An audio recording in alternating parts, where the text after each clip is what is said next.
एक ऐसा इंसान जो कि अपने घर वालों को बिना बताए एक सुनसान और वीरान डेजर्ट यानी सहरा में हाइकिंग के लिए चला जाता है। चलते चलते अचानक से वो एक बहुत ही डेंजरस पहाड़ी के ऊपर से गुजरने लगता है। इमीडिएटली गुजरते टाइम उसका पाँव वहां से फिसल जाता है और वो इन पहाड़ियों में जाकर फंस जाता है। यहाँ पर ऊपर से एक बहुत ही बड़ा पत्थर जिसका वजन 800 पाउंड यानी 360 किलो होता है आकर उसके हाथ के ऊपर गिर जाता है। ये पत्थर इतना ज्यादा वजनी होता है कि वो अपना हाथ तो क्या पूरी बॉडी को नहीं हिला सकता था और अब वो बहुत चीखता चिल्लाता है कि हो सकता है उसकी आवाज सुनकर उसे कोई बचाने के लिए आ जाए। मगर ये एक ऐसा सुनसान डेजर्ट होता है जहाँ पर दूर दूर तक कोई इंसान तो क्या कोई जानवर भी मौजूद नहीं होता और इसी कंडीशन में ये पूरे 127 घंटे यानी 5 दिन तक यहाँ पर फंसा रहता है, सरवाइव करता है। और इन 127 घंटों में इसके पास जस्ट 150 ml पानी ही पीने के लिए मौजूद होता है और इस पानी के खत्म होते ही इस इंसान को अपना यूरिन पेशाब पीना पड़ जाता है जिंदा रहने के लिए। खाने के लिए ये अपने आसपास आने वाले इंसेक्ट्स कीड़े मकोड़ों को खाने की कोशिश करता है मगर नाकाम रहता है। ऐसे ही पहले दिन होता है और फिर रात,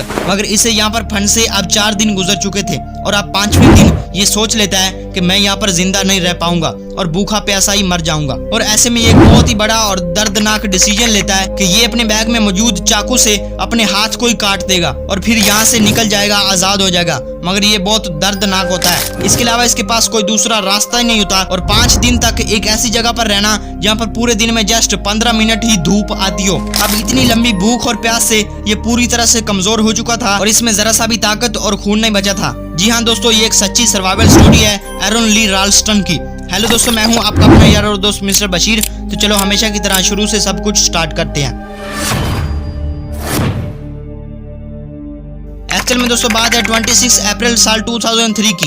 एरन ली राल्स्टन नाम का एक अमेरिकन माउंटेनर अपने घर वालों को बिना बताए कि वो कहां पर जा रहा है अपने घर से निकलता है, एक दुकान से हाइकिंग का कुछ सामान लेता है और अपने सफर पर चल पड़ता है। मगर उसे मालूम नहीं होता कि ये रास्ता एक्चुअल में उसकी मौत का कारण भी बन सकता है। चलते चलते एरन अमेरिका की Blue John canyon mountain range पर पहुंच जाता है। ये डेजर्ट अमेरिका का एक बहुत ही बड़ा और सुनसान सहरा भी माना जाता है। यहाँ पर पहुंचते ही एरन को 2 लड़कियां दिखती हैं जो कि एक्चुअल में अपने घर का रास्ता भूल चुकी थी। ऐसे में एरन उन्हें आवाज देता है, कैन आई हेल्प यू, क्या मैं आपकी कोई मदद कर सकता हूँ? और फिर वो दोनों लड़कियां इसे बताती हैं कि वो अपने घर का रास्ता भूल चुकी हैं। तो ऐसे में एरन कहता है, नो प्रॉब्लम, मैं एक शॉर्टकट रास्ते के बारे में जानता हूँ जहाँ से तुम सेफली अपने घर तक पहुँच जाओगी। तो अब वो तीनों चल पड़ते हैं। चलते चलते इन तीनों के दरमियान काफी सारी बातें भी होती हैं और इनमें से एक लड़की एरन से कहती है, कल मेरा बर्थडे है जिसके लिए मैंने शाम को अपने घर पर पार्टी रखी है, तो तुम उस पार्टी में जरूर आना। एरन कहता है कि ओके ठीक है, मैं उस पार्टी में जरूर आऊंगा। तो अब चलते चलते इन दोनों का रास्ता आ जाता है और एरन अपने रास्ते अपनी हाइकिंग के लिए चल पड़ता है। चलते चलते एरन यूटा की इस ब्लू जॉन कैनन पहाड़ियों में आ पहुंचता है। ठीक इस जगह पर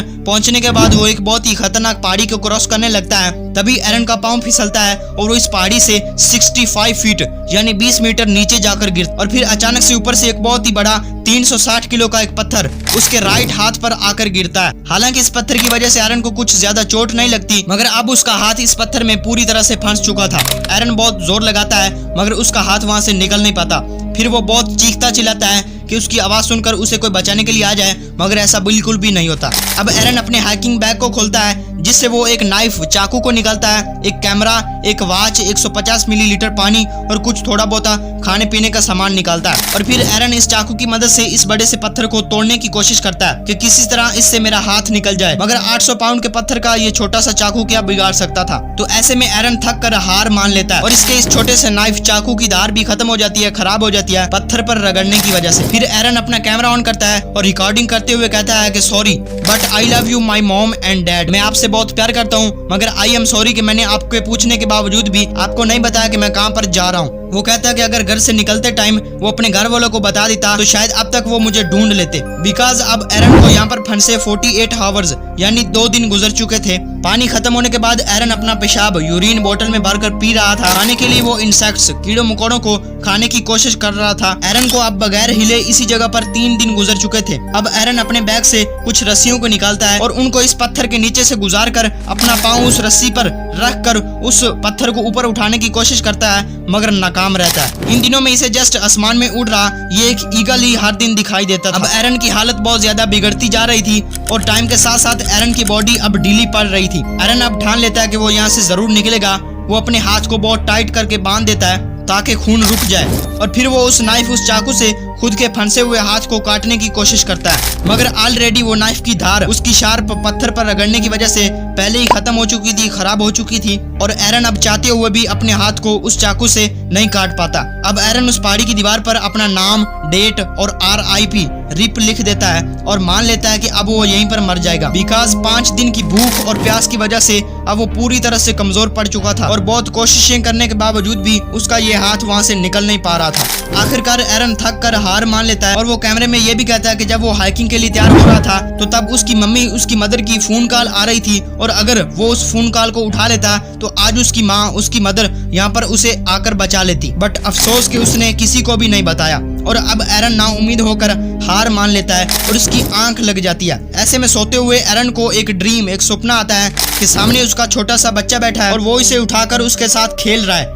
और अचानक से इसी कंडीशन में एरन की आंख खुल जाती है और इसके अंदर अचानक से बहुत ज्यादा मोटिवेशन आता है, जज्बा आता है, मान लो कि एक तरह की शक्ति ही आ जाती है। वो कमजोर होने के बावजूद फिर से उठता है, उस नाइफ, उस चाकू को पत्थर पर रगड़ता है, उसकी शार्प, उसकी धार को तेज करता है और फिर वो उसे सीधा, एकदम सीधा करके अपने हाथ पर बार बार मारता है और फिर अपने हाथ को काटता है। बगैर बेहोशी के अपनी आंखों से यह सब कुछ देखना एक बहुत ही दर्दनाक होता है। इसे बहुत ज्यादा दर्द होता है, वो चीखता चिल्लाता है, आखिरकार वो अपने इस हाथ को काट ही डालता है। अब उसका वो हाथ उसकी बॉडी से अलग हो चुका था और फाइनली एरन अब आजाद हो चुका था। वो यहाँ से निकलने से पहले पत्थर में फंसे हुए और कटे हुए अपने उस हाथ की अपने कैमरे से पिक्चर भी लेता है और अब वो बाहर निकलता है। 4 घंटे वो इधर उधर घूमता रहता है, वो बहुत प्यासा था। फाइनली 4 घंटों के बाद जाकर उसे एक जगह पर बारिश का खराब पानी खड़ा हुआ दिखाई देता है। एरन उस पानी के अंदर कूद जाता है और जी भरकर पानी पीता है। ऐसे में एरन एकदम से ऊपर देखता है तो उसे कुछ लोग वहाँ पर दिखाई देते हैं जो कि हाइकिंग के लिए आए हुए थे। वो उनको आवाज देता है और वो इसकी तरफ हेल्प के लिए दौड़ते हैं। फिर इसके पास आने के बाद वो पीछे कॉल करते हैं और कुछ टाइम के बाद वहाँ पर एक हेलीकॉप्टर लैंड होता है जिसके अंदर एरन को बिठाया जाता है और सबसे पहले इसे हॉस्पिटल ले जाया जाता है और फिर कुछ मंथ के बाद एरन ठीक तो हो जाता है, मगर अफसोस कि उसके पास उसका वो हाथ नहीं होता। और आज के टाइम पर एरन एक मोटिवेशनल स्पीकर, माउंटेनर और एक मैकेनिकल इंजीनियर भी है और वो लोगों को मोटिवेट करता है अपनी ये कहानी सुनाकर। अपना ये हाथ ना होने के बावजूद भी एरन अब तक बहुत सारे रिकॉर्ड बना चुका है और अब एरन के पास उसके अपने 2 बच्चे भी हैं। दोस्तों, सच्ची कहानी पर साल 2010 में एक फिल्म या फिर मूवी भी बनी थी जिसका नाम था 127 आवर्स। दोस्तों, एरन की ये सच्ची कहानी हमें ये सिखाती है कि हमें किसी भी हाल में हार नहीं माननी चाहिए और कभी भी खुद से ना उम्मीद नहीं होना चाहिए। बट यार छोड़ो, आपको ये वीडियो कैसे लगी? अगर आपको ये वीडियो से जरा सा भी कुछ सीखने को मिला और अगर आपको ये वीडियो जरा सा भी इन्फॉर्मेटिव लगी हो तो प्लीज चैनल को सब्सक्राइब कर दे, बिकॉज मैं इसी तरह की इंटरेस्टिंग और इन्फॉर्मेटिव वीडियोस इस चैनल पर लाता रहता हूँ। मिलते हैं फिर किसी इसी तरह की नई वीडियो में, तब तक के लिए बाय।